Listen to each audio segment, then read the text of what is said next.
তোমরা যারা ক্যালকাটা ইউনিভার্সিটির আন্ডারে 7 সেমিস্টার রাষ্ট্রবিজ্ঞান অনার্স কোর্সের ছাত্রছাত্রী আছো, তোমাদের জন্য আজকের ক্লাস খুবই গুরুত্বপূর্ণ।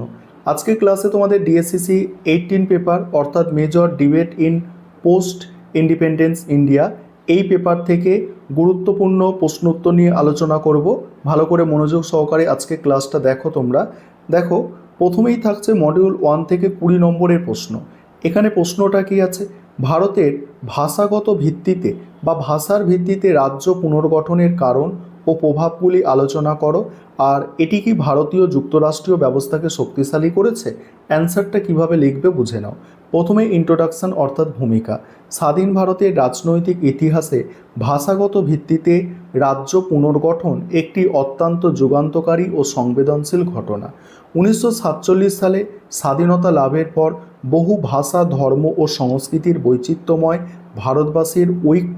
ভারতবাসীর ঐক্য বজায় রাখা এবং সুশাসন নিশ্চিত করা ছিল নবগঠিত রাষ্ট্রের সামনে একটি বিশাল চ্যালেঞ্জ। প্রখ্যাত রাষ্ট্রবিজ্ঞানী অস্টিন যথার্থই বলেছেন, ভাষাগত রাজ্য পুনর্গঠন ভারতের ঐতিহ্যকে ধ্বংস করার পরিবর্তে তাকে আরও সুদৃঢ় করেছে এবং গণতান্ত্রিক ভিত্তিকে প্রসারিত করেছে। মূলত ভাষাভিত্তিক জাতীয়তাবাদের প্রবল উত্থান, সাংস্কৃতিক আত্মপরিচয়ের দাবি এবং প্রশাসনিক বিকেন্দ্রীকরণের তাগিদে এই পুনর্গঠন প্রক্রিয়া স্বাধীন ভারতে অপরিহার্য হয়ে পড়েছিল। এবার কি আছে দেখো, ভারতে ভাষাগত ভিত্তিতে রাজ্য পুনর্গঠনের কারণ। ভাষাগত ভিত্তিতে রাজ্য পুনর্গঠনের কারণ এখানে প্রথম পয়েন্ট হচ্ছে দেখো, ঐতিহাসিক প্রেক্ষাপট ও জাতীয় কংগ্রেসের প্রতিশ্রুতি। ব্রিটিশ বিরোধী স্বাধীনতা আন্দোলনের সময় 1920 সালে নাগপুর অধিবেশনে ভারতীয় জাতীয় কংগ্রেস প্রথম ভাষার ভিত্তিতে প্রদেশ গঠনের নীতিগত সিদ্ধান্ত গ্রহণ করেছিল। কংগ্রেসের নেতৃত্ব উপলব্ধি করেছিল যে সাধারণ মানুষকে আন্দোলনে যুক্ত করতে হলে আঞ্চলিক ভাষাকে গুরুত্ব দিতে হবে। স্বাধীনতা লাভের পর স্বভাবতই সাধারণ মানুষের প্রত্যাশা ছিল যে কংগ্রেস তাদের সেই পুরনো প্রতিশ্রুতি রক্ষা করবে এবং মাতৃভাষার ভিত্তিতে রাজ্যের সীমানা নতুন করে নির্ধারণ করবে। তারপরে গণতান্ত্রিক অধিকার ও আঞ্চলিক আকাঙ্ক্ষা। একটি সুস্থ গণতান্ত্রিক রাষ্ট্রে সাধারণ মানুষের শাসন কার্যে অংশগ্রহণ অত্যন্ত জরুরি। স্থানীয় বা মাতৃভাষার পরিবর্তে অন্য কোনো অপরিচিত ভাষায় প্রশাসন, আইনসভা এবং বিচার ব্যবস্থা পরিচালিত হলে সাধারণ মানুষের পক্ষে তা বোঝা ও তাতে অংশগ্রহণ করা অসম্ভব হয়ে পড়ে। প্রশাসনের সঙ্গে জনগণের নৈকট্য বৃদ্ধি এবং স্বায়ত্তশাসনের প্রসারের জন্য আঞ্চলিক স্তরে ভাষাগত রাজ্যের দাবি তীব্র আকার ধারণ করে। তারপরে দেখো, বিশাখাপত্তনম বা অন্ধ আন্দোলন এবং সিরামুলুর আত্মত্যাগ। রাজ্য পুনর্গঠনের ক্ষেত্রে সবচেয়ে বড় অনুঘটক বা তাৎক্ষণিক কারণ ছিল মাদ্রাস প্রদেশে ভেঙে তেলেগু ভাষীদের জন্য পৃথক অন্ধ রাজ্যের দাবি। 1952 সালে প্রখ্যাত গান্ধীবাদী নেতা পট্টি শ্রীরামুলু এই দাবিতে 56 দিন একটানা অনশনের পর মৃত্যুবরণ করে। এই ট্র্যাজিক ঘটনা সমগ্র দক্ষিণ ভারতে প্রবল গণবিক্ষোভের সৃষ্টি করে এবং পরিস্থিতি নিয়ন্ত্রণে আনতে বাধ্য হয়ে ভারত সরকার 1953 সালে ভাষার ভিত্তিতে প্রথম রাজ্য হিসাবে পৃথক অন্ধ্র প্রদেশ গঠন করে। তারপরের পয়েন্ট কি আছে? রাজ্য পুনর্গঠন কমিশনের সুপারিশ। এখানে কি বলা হচ্ছে দেখো, অন্ধ্রপ্রদেশ গঠনের পর ভারতের অন্যান্য প্রান্তেও যেমন মারাঠি, গুজরাটি এরা ভাষার ভিত্তিতে রাজ্য পুনর্গঠনের দাবি জানালে দাবি দাবানলের মতো ছড়িয়ে পড়ে। পরিস্থিতি সামাল দিতে ভারত সরকার 1953 সালে বিচারপতি ফজল আলীর নেতৃত্বে 3 সদস্যের রাজ্য পুনর্গঠন কমিশন গঠন করে। এই কমিশন 1955 সালে তাদের জমা দেওয়া রিপোর্টে প্রশাসনিক সুবিধার পাশাপাশি মূলত ভাষাগত ও সাংস্কৃতিক সাদৃশ্যকে রাজ্য পুনর্গঠনের অন্যতম প্রধান ভিত্তি হিসাবে আইনি স্বীকৃতি প্রদান করে। এর প্রভাব এর ফলে কি হয়েছিল দেখো, ভাষাগত রাজ্য পুনর্গঠনের প্রভাব ভারতের রাজনীতি, অর্থনীতি ও সমাজ ব্যবস্থায় ছিল সুদূরপ্রসারী ও গভীর। প্রথমত হচ্ছে, এর ফলে রাজ্যগুলির অভ্যন্তরে একটি ভাষাগত সমতা প্রতিষ্ঠিত হয়, যা প্রশাসনিক কাজকর্মে, স্কুল কলেজের শিক্ষায় এবং বিচার ব্যবস্থায় আঞ্চলিক ভাষার ব্যবহারকে সহজতর করে তোলে। এর ফলে আঞ্চলিক সাহিত্য ও সংস্কৃতির অভূতপূর্ব বিকাশ ঘটে। দ্বিতীয় হচ্ছে জাতীয় স্তরে ভাষাভিত্তিক সংঘাত অনেকাংশে হ্রাস পায়। এই প্রসঙ্গে বিশিষ্ট রাষ্ট্রবিজ্ঞানী পল ব্রাস মন্তব্য করেছেন, ভাষাগত পরিচিতির স্বীকৃতি ভারতের রাজনৈতিক ব্যবস্থাকে খণ্ডিত করার বদলে একটি বহুল সংস্কৃতিবাদী যুক্তরাষ্ট্রীয় কাঠামোর ভিত মজবুত করেছে।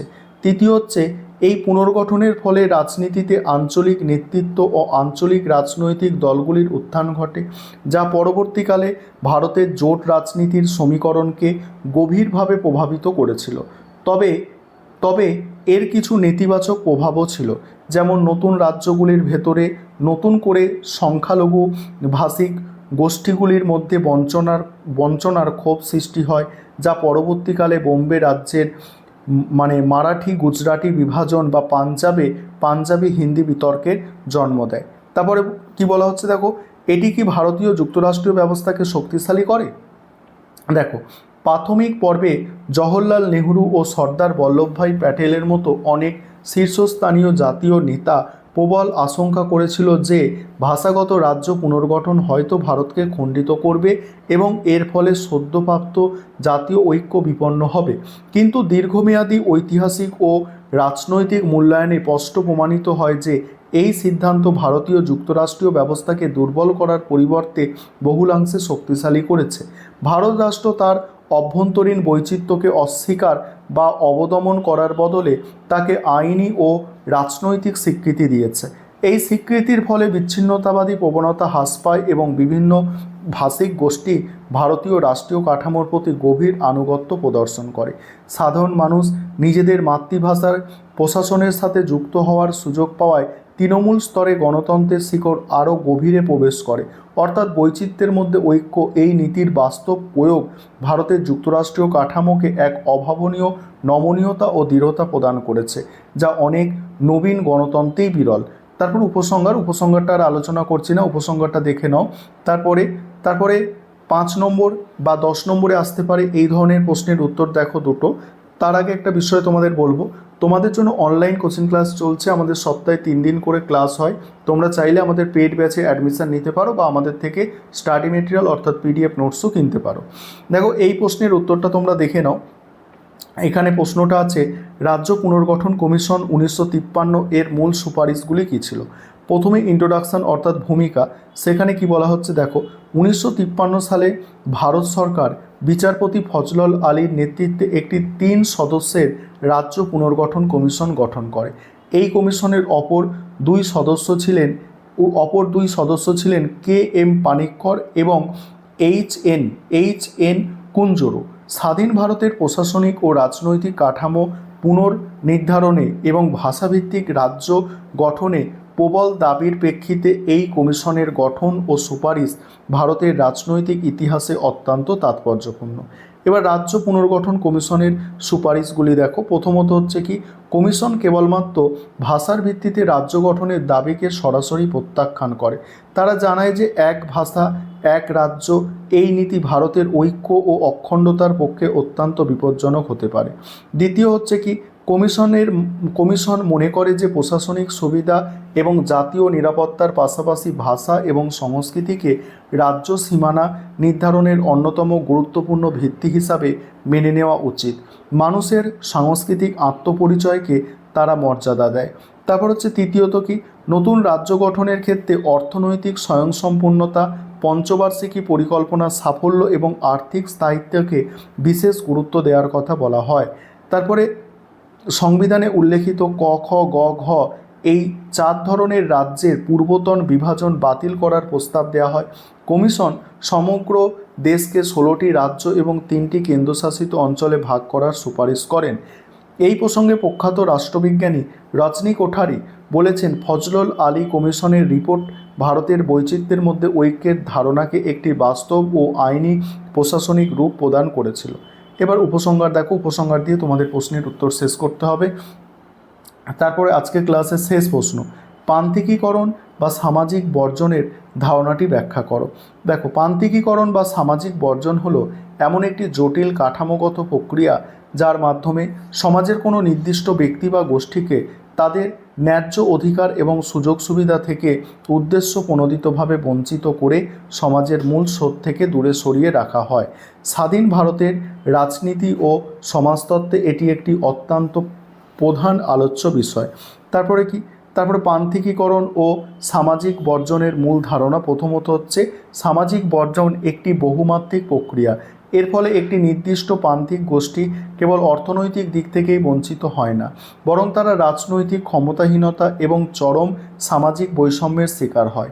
মূলধারার সমাজ কাঠামোগত কারণেই তাদের সমান মর্যাদায় গ্রহণ করতে চায় না। তারপরে দ্বিতীয়ত হচ্ছে ভারতের প্রেক্ষাপটে প্রান্তিকীকরণের প্রধান কারণ হলো ঐতিহাসিকভাবে চলে আসা জাতিভেদ প্রথা, লিঙ্গ বৈষম্য এবং ধর্মীয় ও জাতিগত পরিচয়। দলিত, আদিবাসী বা উপজাতি সমাজ এবং বেশ কিছু সম্প্রদায় ঐতিহাসিকভাবে এই সামাজিক বর্জনের সবচেয়ে বড় শিকার হয়ে আসছে। তৃতীয়ত হচ্ছে বর্জনের ধারণাটি কেবল সম্পদের অভাব বা দারিদ্র্যকে নির্দেশ করে না, বরং শিক্ষা, স্বাস্থ্য, কর্মসংস্থান এবং রাষ্ট্রীয় সিদ্ধান্ত গ্রহণ প্রক্রিয়ায় অংশগ্রহণে সমান সুযোগ না পাওয়াকে নির্দেশ করে। এটি মানুষের মর্যাদাপূর্ণ জীবনের অধিকারকে খর্ব করে। এই বিষয়ে প্রখ্যাত রাষ্ট্রবিজ্ঞানী জোয়ান হাসান তার বিশ্লেষণে বলেছেন, সামাজিক বর্জন কেবল একটি গোষ্ঠীকে দারিদ্র করে না, বরং এটি একটি গণতান্ত্রিক রাষ্ট্রে তাদের সমান নাগরিক অধিকার এবং আইনি মর্যাদাকে প্রতিনিয়ত অস্বীকার করে। এবার উপসংহারটা দেখে নাও, উপসংহারটা দিয়ে তোমাদের প্রশ্নের উত্তর শেষ করতে হবে।